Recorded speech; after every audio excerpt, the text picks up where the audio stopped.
بسم اللہ الرحمن الرحیم۔ معزز سامعین کرام، قربانی کے حوالے سے چند مسائل بیان ہونے ہیں۔ قربانی کے وقت کے حوالے سے یہ مسئلہ ذہن نشین رکھیں کہ قربانی کا وقت 10 ذی الحجہ کی صبح فجر کی نماز کے بعد سے شروع ہوتا ہے اور 12 ذی الحجہ کو غروب آفتاب تک رہتا ہے۔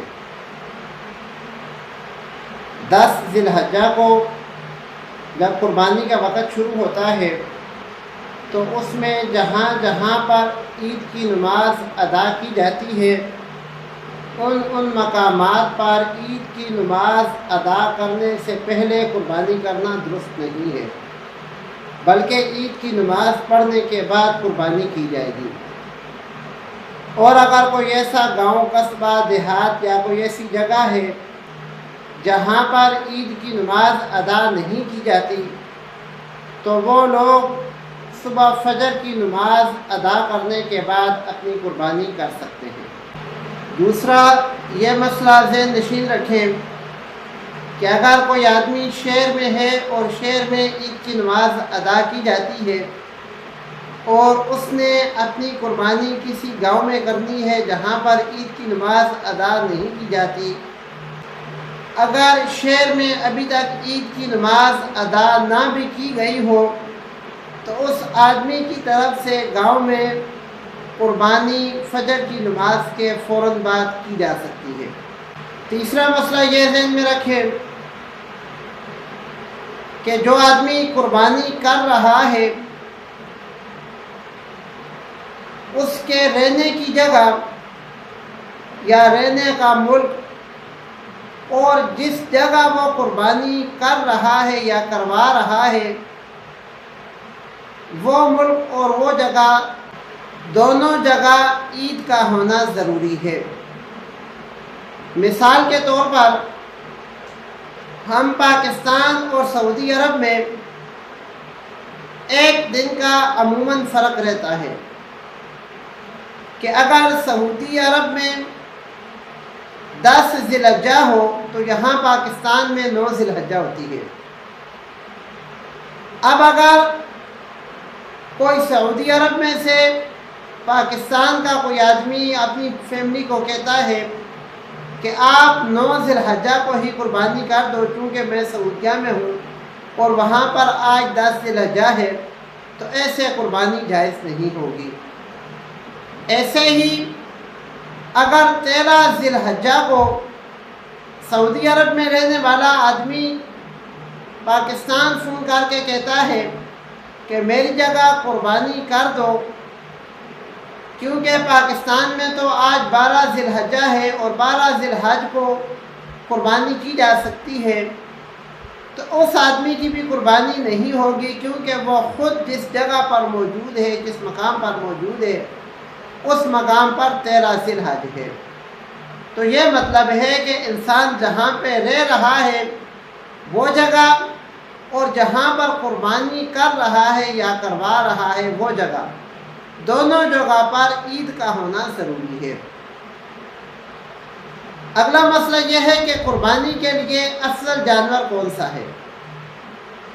قربانی کے لیے افضل جانور خوبصورت جانور افضل ہے اور دوسرے نمبر پر صحت مند جانور افضل ہے۔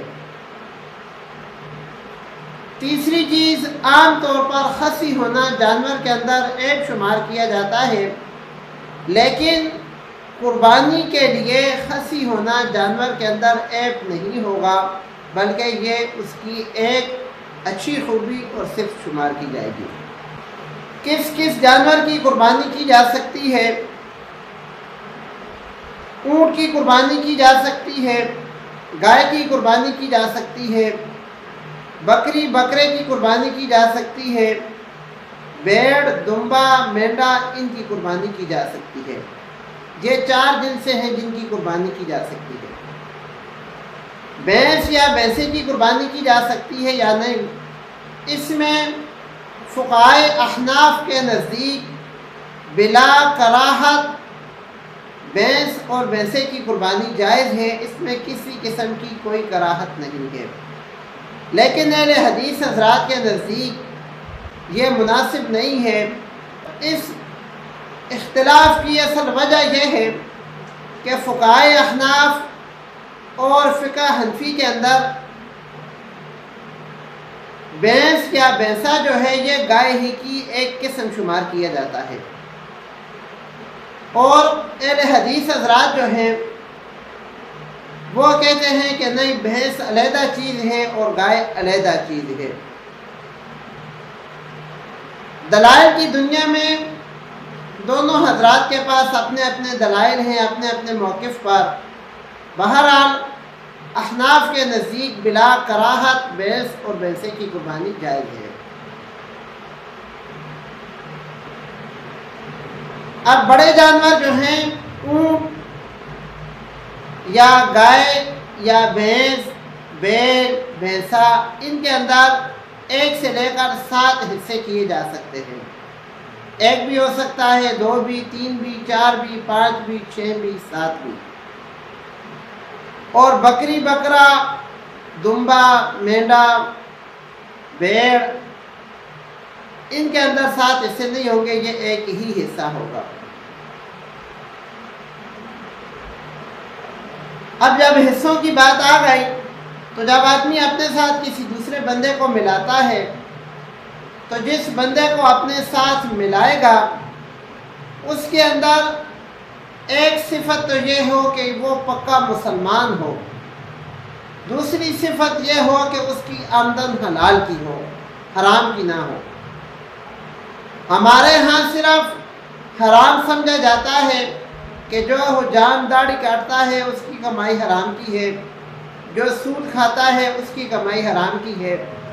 حالانکہ حرام بہت ساری چیزیں ہیں، جس نے اپنے بھائی کا حق کھایا ہوا ہے وہ بھی حرام کھا رہا ہے، جس نے اپنی بہن کا حق دبایا ہوا ہے وہ بھی حرام کھا رہا ہے، جس نے کسی اور انسان کا حق دبایا ہوا ہے وہ بھی حرام کھا رہا ہے۔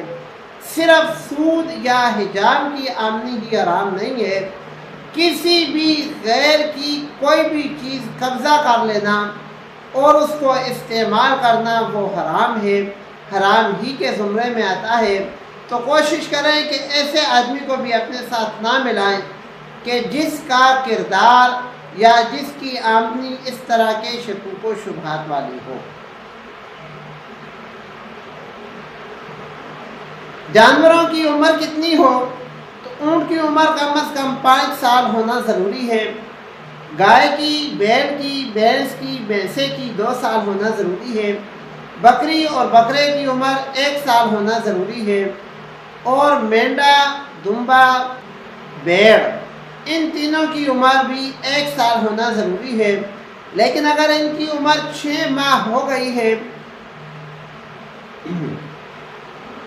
اور یہ دیکھنے میں موٹے تازے لگتے ہیں تو پھر ایسے مینڈے کی، دمبے کی اور بھیڑ کی قربانی کی جا سکتی ہے۔